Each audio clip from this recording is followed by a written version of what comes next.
আমার মুসলমান বন্ধুগণ, সাহাবায়ে কেরাম মিলে হযরতে সিদ্দিকে আকবরকে খলিফা বানালেন। সিদ্দিকে আকবরের ইন্তেকালের পরে সাহাবায়ে কেরাম মিলে ওমরে ফারুক রাদিয়াল্লাহু তাআলা আনহুকে খলিফা বানালেন। তারপরে উসমান রাদিয়াল্লাহু তাআলা আনহুকে খলিফা বানালেন। তারপরে আলী কাররামাল্লাহু ওয়াজহাকে সকলে খলিফা বানালেন। এরপরে আমার বন্ধুগণ, দুনিয়ার জমিনে হযরতে মুআবিয়া রাদিয়াল্লাহু তাআলা আনহু খলিফা হলেন, আমির হলেন, কিছুদিন চালালেন। কিন্তু আশ্চর্যের ব্যাপার হলো, যা বলতে চাই, তার ইন্তেকালের পরে দিমাশকে অথবা দামেশকে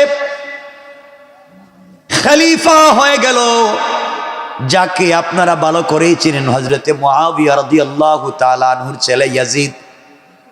মুআবিয়া জলিলুল কদর সাহাবী, কোনো সন্দেহ নাই। আল্লাহ রাব্বুল ইজ্জত ওয়াল জালালের পয়গম্বর হাবিবুল্লাহর কাছের কলিজার টুকরা সাহাবী।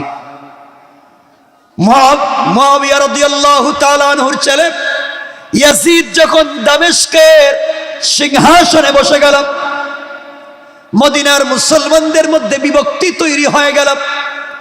মুসলমানেরা চিন্তায় পড়ে গেলেন, সে অত্যাচারী, সে জালেম, তাকে তো খলিফা মানা যাবে না।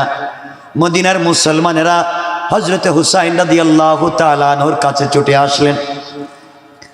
হুসাইনকে ডাক দিয়া বললেন, হুসাইন, যেই চেয়ারে রাসূল পাক বসেছেন, যেই চেয়ারে সিদ্দিকে আকবরের মতো মহা ব্যক্তি বসেছে, যেই চেয়ারে ওমর ফারুকের মতো ব্যক্তি বসেছে, যেই চেয়ারে ওমরের মতো ব্যক্তি বসেছে, যেই চেয়ারে উসমান আলীর মতো ব্যক্তি বসেছে, ওই চেয়ারে আমরা কোনো জালেমকে দেখতে চাই না, ওই চেয়ারে আমরা কোনো অত্যাচারী ব্যক্তিকে দেখতে চাই না।